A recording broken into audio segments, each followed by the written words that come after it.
19h30, 20h. Salut à tous, c'est Bismarck sur Sud Radio. Et tiens, je vais le dire comme ça, on va passer une demi-heure avec une femme qui est entrepreneur de son propre destin. Voilà, ça va être ça. C'est une femme d'entreprise et en même temps maintenant une femme de sport puisqu'elle est directrice générale de la Fédération française de tennis. Mais vous allez rencontrer Amélie Oudéa-Castéra. Bonjour Amélie. Bonjour. Ravi de vous voir. Alors vous êtes là en tant que présidente de la Fédération française. Non, directrice générale. Directrice générale. Je crois que j'ai écrit président sur le Je m'en rends compte là. Donc s'il y a écrit président sur ce qu'on appelle le synthé, il va falloir le changer. C'est directrice générale, bien sûr, de la Fédération française de tennis. Alors j'ai appelé ça retour aux sources. Il faut quand même. C'est votre parcours qui m'intéresse énormément. Et donc, ceux qui connaissent la vie des entreprises, en fait, vous connaissent comme cadre dirigeante chez Carrefour, AXA et puis Carrefour. Ceux qui connaissent le sport vous ont peut-être connu comme... Vous avez été championne du monde minime à un moment. Vainqueur de l'Orange Bowl, exactement. Vainqueur de l'Orange Bowl. C'est l'officieux championnat du monde. Absolument. Vainqueur de l'Orange Bowl. Des moins de 14 ans. Des moins de 14 ans. Vous êtes, en tant que junior, demi-finaliste de l'US Open, c'est ça? Des 3 tournois du Grand Chelem, US Open, Wimbledon et Roland-Garros. 250e joueuse mondiale, ouais. 95. Ça va parler à tout le monde. Vous jouez en double avec Amélie Mauresmo. Ouais. Et quand vous jouez en double avec Amélie Mauresmo, donc je sais pas, vous avez quel âge là? Vous avez 17, 18 ans J'ai 18 ans. 18 ans. Ouais. Et à ce moment-là, toutes les deux, vous savez qu'il y en a une qui serait numéro 1 mondial et que l'autre pourrait pas l'être? Non, elle y croit encore, moi plus du tout. Et à l'époque, je ne soupçonne pas qu'elle le deviendra. Et je suis très heureuse qu'elle le soit devenue. Ça alors? Ouais. C'est une anecdote incroyable parce que moi, je joue Roland-Garros pour la dernière fois à ses côtés en juin 96. Donc en double, hein? En double. En double. Après avoir joué le grand tableau en simple. Ouais. On est chez les juniors, on joue 2 joueuses, on fait pas un très bon match, on perd 6-4, 6-4. Et là, je pose ma raquette, une Head Prestige bleue sur les fauteuils verts de Roland-Garros et je lui dis Amélie, c'était mon dernier match. Et 3 mois après, je démarre ma nouvelle vie à Sciences Po. Donc c'est vraiment une rupture, comme finalement on en a assez peu dans une vie parce qu'elle est très physiquement située. Cette rupture de juin 96 où je décide de mettre un terme à ma carrière professionnelle de tennis pour m'engager dans une nouvelle vie, me construire une nouvelle vie à travers les études dans un premier temps. Et j'imagine qu'il y a une partie d'irrationnel dans ce choix, comme dans tous les grands choix qu'on fait dans la vie. Mais depuis, D'intuition. Mais depuis, vous y avez réfléchi. Pourquoi Je n'ai jamais regretté, Stéphane, une minute ce choix. Jamais. Jamais. Vous savez, les grands choix, ils viennent un peu moins de la tête que du ventre, et je sentais que ma vie à moi n'était pas de devenir une grande championne de tennis. J'adorais ce sport. J'y avais un vrai talent. Ah oui. J'avais un vrai, quelque chose, un toucher de balle, une raquette, une main. Mais je ne me sentais pas faite d'un bois qui était celui de devenir une grande championne de tennis.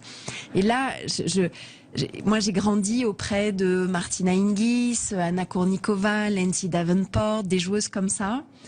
Et si je regarde par exemple Martina Hingis, je sentais qu'elle était faite de ce bois-là, de ce bois des grandes championnes. Maintenant, c'est compliqué de savoir la justesse exactement de toute cette analyse, parce que votre question était très bonne tout à l'heure. Amélie Mauresmo aurait pu également se regarder Martina Hingis en se disant mais c'est une martienne, moi j'en suis pas encore là, etc. Et puis elle ne s'est pas découragée et elle a fait une carrière extraordinaire. Donc, voilà, c'est ça. Mais je pense que elle a été numéro 1 mondial à un moment. Elle a même été numéro 1 mondial, Amélie, absolument. Dans mon cas, voilà, je ne me projetais pas championne de tennis et je ne sentais pas que mon talent était suffisant pour me permettre de faire une très grande carrière. Or, c'est des vies ultra exigeantes, avec beaucoup de pression, beaucoup de solitude dans les gares, les aéroports, les chambres d'hôtel, beaucoup d'attentes, beaucoup de renoncement aussi à la vie plus équilibrée d'une femme jeune. Mais bien sûr. Et on se dit, il faut vraiment que ça en vaille la peine, quoi. Et voilà, moi, ma crainte, c'était que j'arrive à la force du poignet à me hisser peut-être à la 50, 60, 70e place, mais que je ne parvienne pas quand même suffisamment à exploser et donc que tout cet investissement et ces sacrifices soient justifiés. C'est super important parce que à ce moment-là, alors vous avez la chance aussi d'être dans un univers familial où globalement, enfin je ne parle que de ce qu'on connaît, hein, du matériel, où tout va bien et où on vous met pas en fait la pression que l'on met parfois à certains jeunes champions pour réussir, parce que c'est leur réussite qui va décider de l'avenir économique de la famille et même la famille élargie. Absolument. J'ai toujours eu la liberté de choix. En revanche, il y avait un principe d'excellence. Moi, c'est la seule pression. Fais ce que tu veux, mais sois championne du monde. Voilà. Fais ce que tu veux, mais fais-le bien. Ce qui, en fait, voulait dire fais-le vraiment très, très bien. Voilà, c'est ça. Voilà. Donc, je pense que ça a probablement beaucoup porté sur mes choix. Ça, c'est sûr. Mais j'ai eu beaucoup de liberté. Et quand j'ai fait ce choix, ni mon père ni ma mère ne l'ont contesté. Ils n'ont pas du tout cherché à me convaincre d'en faire un différent. Et ils ont senti que ce que je suis allée chercher, je suis allée le chercher vraiment fort avec mes tripes, avec ma volonté, et que derrière, je suis restée très cohérente, en fait, dans mes choix. Est-ce que, alors c'est ma deuxième question, vous faites un parallèle? Il se trouve que moi je l'avais fait par hasard. J'ai rencontré très vite, mais elle est venue ici, celle qui est aujourd'hui la présidente de l'ensemble des chambres de commerce de France. Elle s'appelle Sonia Arroas. Et elle me dit comme ça en passant qu'elle dirige 7 entreprises en même temps, qu'elle a créées elle-même. 7 entreprises en même temps. Et je fais ce parallèle avec Mbappé. Je me dis, tiens, c'est bien les jeunes gens qui courent vite, mais enfin de temps en temps, on devrait mettre en valeur quand même ces champions-là. Est-ce que vous parliez du bois qui fait les champions? Est-ce qu'il y a un parallèle, Amélie, entre voilà, les champions de l'entreprise, je vais dire ça comme ça, et de l'entrepreneuriat, et les champions sportifs?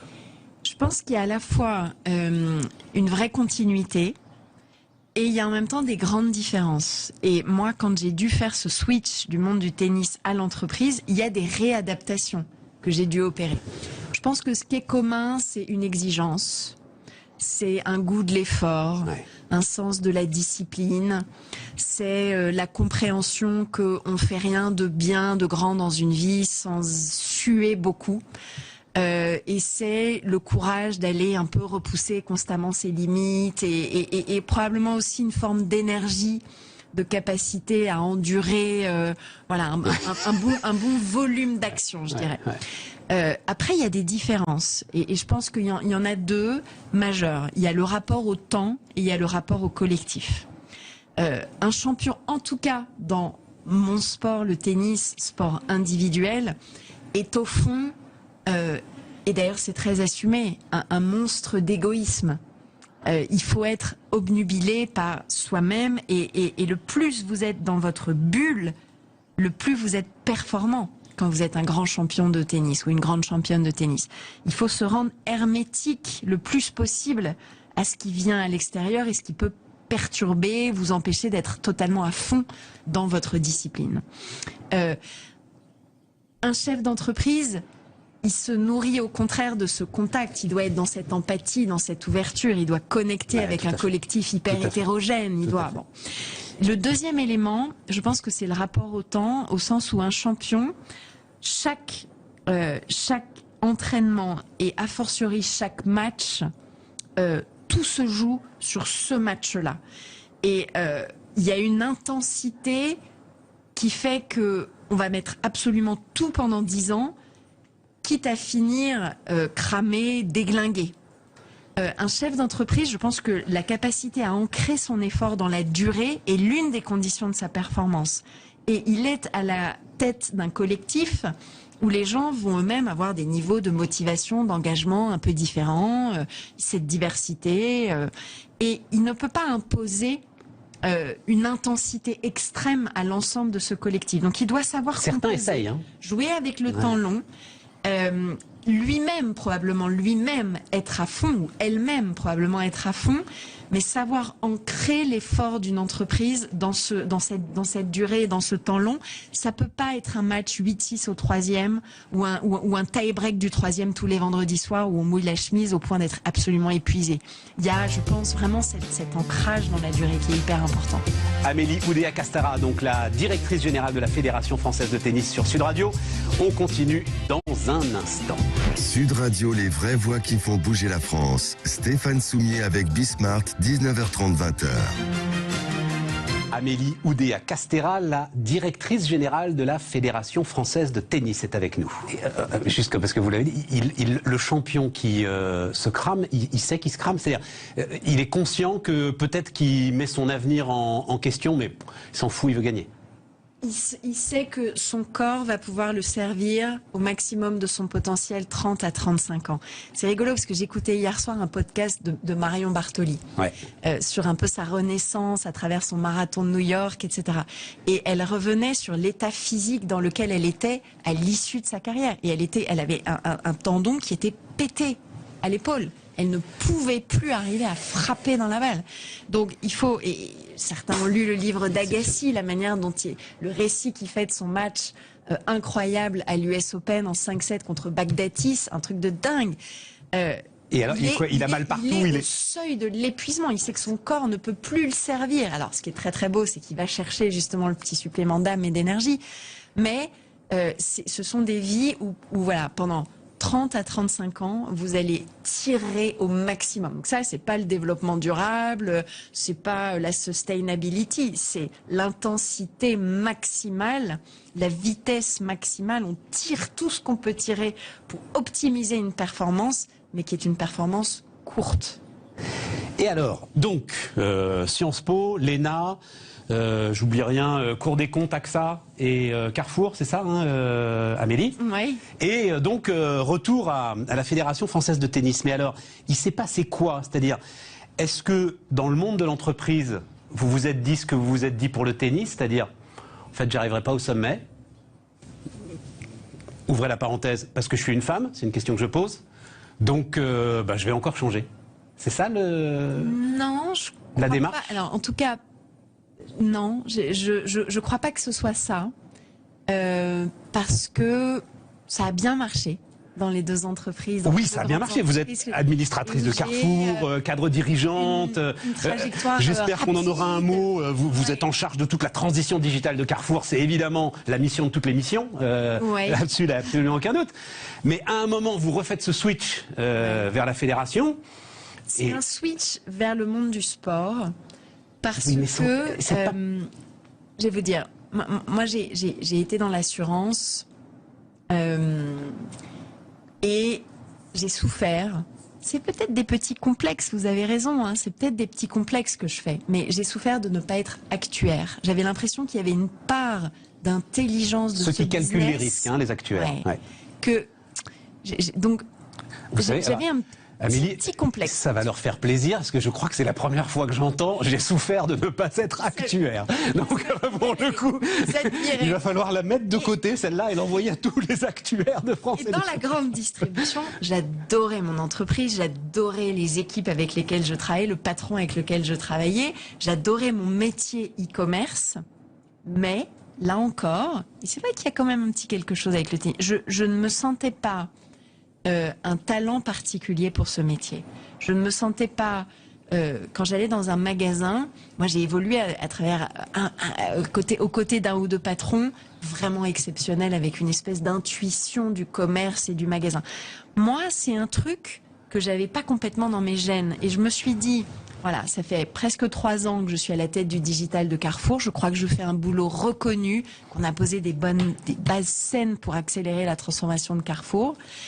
Maintenant, l'étape d'après, ce serait justement d'aller diriger un des business de Carrefour. Et est-ce que c'est là que je me sens un talent singulier? Et la réponse est plutôt non. Et j'ai fait la réflexion, et j'espère ne pas me tromper, qu'au fond, mon sweet spot était probablement à l'intersection entre 3 choses. Le monde du sport, qui est mon identité profonde. Ouais, c'est et ça. je crois que dans un monde où il y a, on le sait, plein de rééquilibrage à faire, le sport qui éloigne nos gamins des écrans, le sport qui atténue la sédentarité, le sport qui crée du lien social, le sport qui crée de l'unité nationale, le sport qui crée ce goût de l'effort et le dépassement de soi, sont des choses absolument essentielles. Ce monde du sport, croisé avec des problématiques business, parce que moi j'aime l'économie, j'aime le digital, j'aime la performance. Et donc je n'étais pas à l'aise dans une partie du secteur public qui à un moment m'a semblé trop protégé, trop ronronnant. Moi j'aime être exposé au vent, et j'aime que la performance, le travail paye. Donc culture de ce type-là.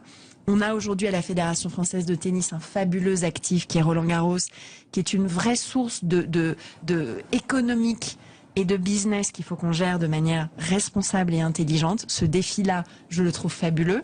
Et le troisième pan de ma vie, qui est les affaires publiques. Et moi, me dire qu'aujourd'hui, je suis dans cette structure où il y a en même temps des enjeux d'éthique, d'intégrité sportive, la nécessité de raisonner solidarité entre les territoires, de comprendre ce qu'on va faire pour essayer que ce sport qui a l'image d'être un peu un sport de riches, il vienne vraiment auprès des populations. Encore aujourd'hui ? Un petit peu. Ouais. Qu'on ait une vraie stratégie pour l'outre-mer, qu'on soit sur des enjeux de lutte contre toutes les formes de violence, y compris sexuelles dans le sport. Donc ça veut dire la corruption. Et là, je me dis, mais c'est formidable. J'ai ce croisement entre le sport, le business et les grands enjeux publics. Et là, pour l'instant, je suis comme un poisson dans l'eau et j'adore ce que je fais. Alors, une question quand même, réponse rapide, parce que place des femmes en entreprise, quand même, vous l'avez éprouvé, il faut des quotas ou il ne faut pas des quotas ? Je suis en train d'hésiter un peu sur cette question. Il y a encore 6 mois, je vous aurais dit, mais jamais de la vie, Stéphane. C'est très bien dans les conseils d'administration parce que ça fait une partie du job, mais il faut pas défendre. Dans les comités exécutifs, mon sentiment est que vraiment il fallait absolument faire primer une logique de compétence. Ce que je remarque, c'est que les évolutions sont lentes. Et donc aujourd'hui, moi qui étais très contre les quotas, très sincèrement aujourd'hui, je suis un peu paumée sur la question et je me demande s'il faudrait pas quand même sécuriser qu'il y ait un minimum, un pourcentage minimum de femmes dans les comités exécutifs parce que on voit que les progrès sont quand même probablement un peu lents au regard de ce que moi j'ai pu observer comme étant la compétence des femmes dans les collectifs d'entreprise, qui est vraiment élevée. Ouais.